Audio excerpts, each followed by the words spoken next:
कहानी कोलकाता में रहने वाली नयनतारा की है। नयनतारा तब बस सिर्फ 6 साल की थी। उस दिन भूत चतुर्दशी का दिन था और इसलिए नयनतारा अपने परिवार के साथ भगवान भूतनाथ के मंदिर दर्शन करने आई थी। नयनतारा उस मंदिर में जाते ही इतनी खोसी गई कि उसके परिवार वाले कब मंदिर से निकले उसे पता ही नहीं चला। मंदिर के पुजारी को अचानक किसी जरूरी काम से जाना पड़ा और क्योंकि वो नहीं जानते थे कि नयनतारा अंदर है, उन्होंने मंदिर बाहर से बंद कर दिया। कुछ ही देर में सूरज ढल गया और रात हो गई। नयनतारा उस मंदिर के अंदर बिल्कुल अकेली थी। तभी अचानक उस बंद मंदिर के दरवाजे से आर पार होते हुए लोग अंदर आने लगे। देखते ही देखते अंदर एक भीड़ जमा होने लगी। सब लोग बहुत अजीब से दिख रहे थे। ये लोग आम नहीं थे। ऐसा लग रहा था कि ये सब मरे हुए लोगों की आत्माएं हैं। बेहद डरते हुए नयनतारा मंदिर के कोने से छुप के उन्हें देख रही थी। तभी उसने देखा कि वो सब लोग एक एक करके भगवान भूतनाथ की पूजा करते हुए रो रहे हैं। ऐसा माना जाता है कि भूत चतुर्दशी की रात मंदिर में भूतनाथ की एक बहुत बड़ी पूजा होती है, जो आत्माएं खुद आकर करती हैं। वो आत्माएं अक्सर अपनी मुक्ति की आस में वहां आती हैं। नयनतारा ने इस कहानी के बारे में तो सुना था, लेकिन आज वो इस सच को खुद अपनी आंखों से देख पा रही थी। तभी उनमें से एक आत्मा का ध्यान नयनतारा पर गया और वो गुस्से से उसे देखने लगा।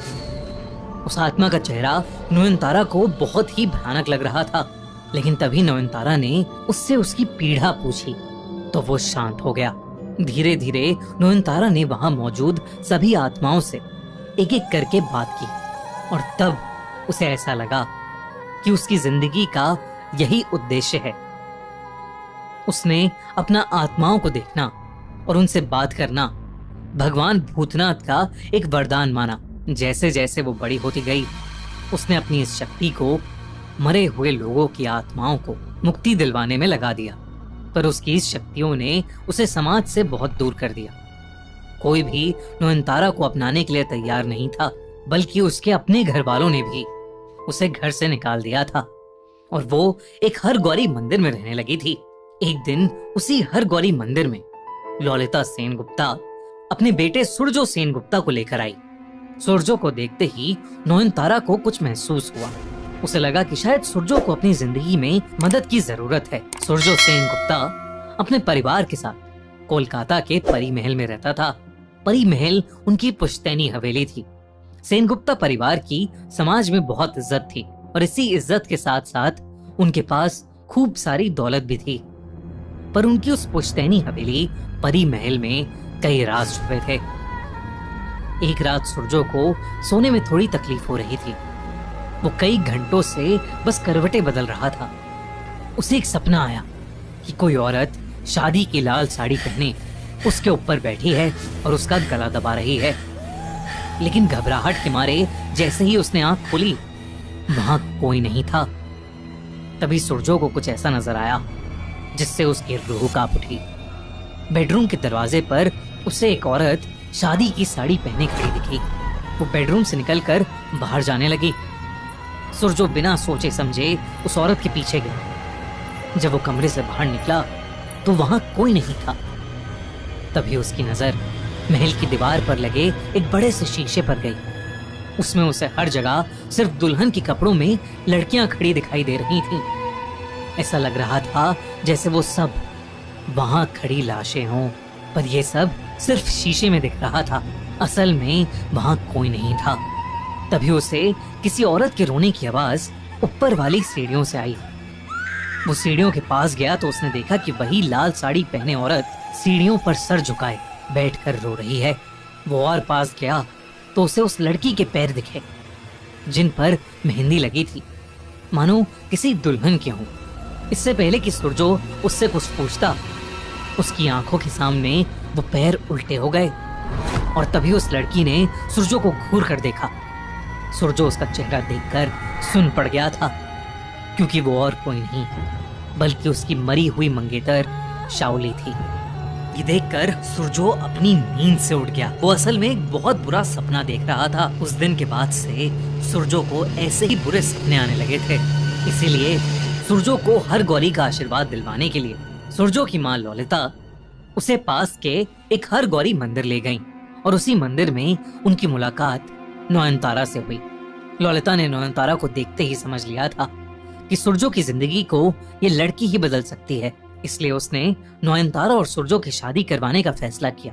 शादी के बाद सुरजो नयनतारा को परी महल में ले आया था, लेकिन नयनतारा को जरा सा भी अंदाजा नहीं था कि परी महल में कितने सारे साए और कितने सारे राज उसका इंतजार कर रहे हैं। पर परी महल में भी उन सायों को ये नहीं पता था कि नयनतारा कोई मामूली लड़की नहीं है। नयनतारा सुरजो से शादी करके बहुत खुश थी, पर सुरजो ऐसा महसूस नहीं करता था। शादी की पहली रात ही सुरजो ने नयनतारा को कह दिया था कि उसने ये शादी सिर्फ अपनी माँ ललिता के कहने पर की है। नयनतारा को इस सुनकर बहुत बुरा लगा, पर वो जानती थी कि समय के साथ वो सुरजो का दिल जीत लेगी। उस रात नयनतारा पानी पीने के लिए किचन गई। जैसे ही वो वापस कमरे में लौटी, नयनतारा का दिल दहल गया। सुरजो के बिस्तर के ठीक ऊपर एक लड़की हवा में तैर रही थी। उसने एक शादी का जोड़ा पहना हुआ था और उसकी आंखें गुस्से से लाल थीं। नयनतारा ने उसे देखते ही कहा, कौन हो तुम? मेरे पति से दूर हो जाओ। उस लड़की ने तुरंत नयनतारा की तरफ मुड़कर देखा और कहा, तू मुझे देख सकती है, कौन है तू? और तब नयनतारा ने उसे भगवान भूतनाथ से मिले अपने वरदान के बारे में बताया। नयनतारा की सच्चाई सुनकर उस लड़की की लाल आंखें शांत हो गईं और वो रोने लगी।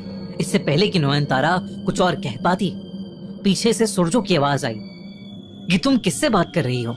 वो आत्मा तुरंत गायब हो गई और नयनतारा चुपचाप बिस्तर पर आकर सोने की कोशिश करने लगी। नयनतारा अपने दिमाग को शांत ही नहीं कर पा रही थी। उसे समझ ही नहीं आ रहा था कि वो औरत कौन थी और नयनतारा की बात सुनकर क्यों रोने लगी थी। इसी उलझन में नयनतारा बिस्तर से उठकर उस औरत को परी महल में ढूंढने चली गई।